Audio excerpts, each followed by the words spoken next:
Bonjour à tous. Aujourd'hui, 4 décembre, 5 décembre en France, à l'heure où j'enregistre ces mots, nous allons étudier une bataille particulière du classement avec une update du classement de 21h UTC du Vendée Globe 2020. Donc, j'ai fait une autre vidéo qui présentait l'ensemble de la flotte et un routage de la tête et puis de la bataille pour la 12e place. Sur cette vidéo, je vais plutôt me concentrer sur une seule bataille qui est au milieu où l'on va regarder ce que va faire Medallia versus One Planet One Ocean. Ils sont 21 et 21e, il y a 100 000 d'écart aujourd'hui. À la sortie du poteau noir, on rappellera que Medallia était devant l'intégralité de ce groupe, avec une très bon passage du poteau noir et une bonne stratégie de Pip Har.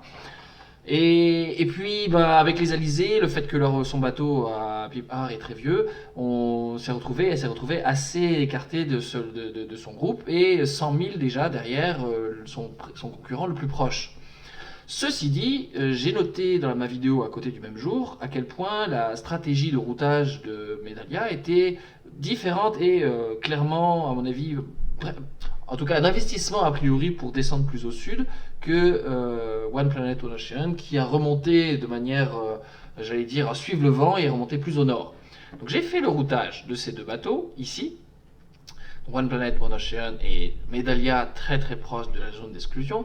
J'ai mis aussi le routage de l'Occitane qui est au milieu de tout ce groupe de bateaux pour donner une petite indication de comment l'écart avec le bateau devant eux va évoluer. Mais ce qui m'intéresse le plus pour le moment, c'est à quel point ces deux bateaux et à quel point Medallia, est-ce qu'elle va rattraper, est-ce que cette option sud était favorable et pourquoi elle l'a fait.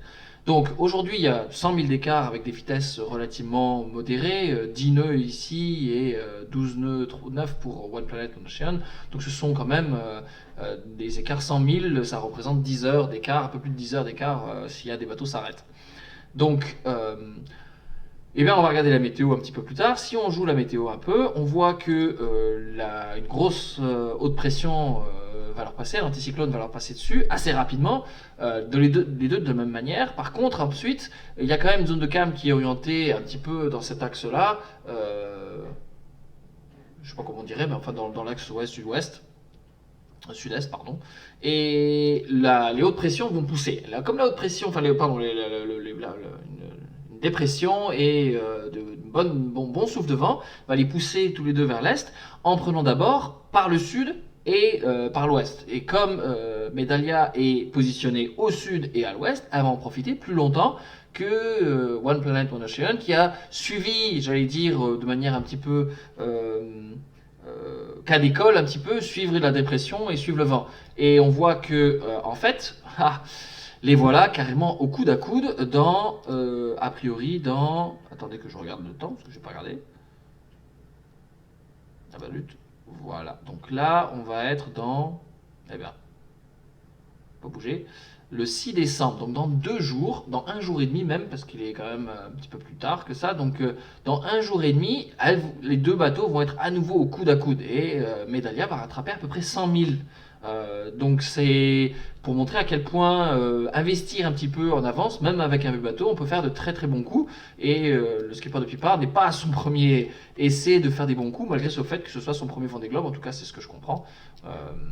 Et par la suite, ils vont un petit peu rattraper le retard un petit peu par rapport à ceux qui sont ici, par rapport à l'Occitane qui va se retrouver dans cette haute pression ici et poussé par la dépression là. Ceci dit, je pense que l'Occitane ayant un bateau quand même extrêmement rapide devrait contenir cet assaut et enfin on va les voir prendre cette dépression par le nord et remonter très vite et accélérer. Les écarts ici étant prévus comme étant relativement un petit peu plus petits ici qu'au début là où ils sont aujourd'hui. Ceci dit, je route encore une fois avec les mêmes polaires tous les bateaux ici parce que c'est un peu plus rapide. Il est possible qu'à nouveau je m'attendrai à ce que l'Occitane reparte comme une balle.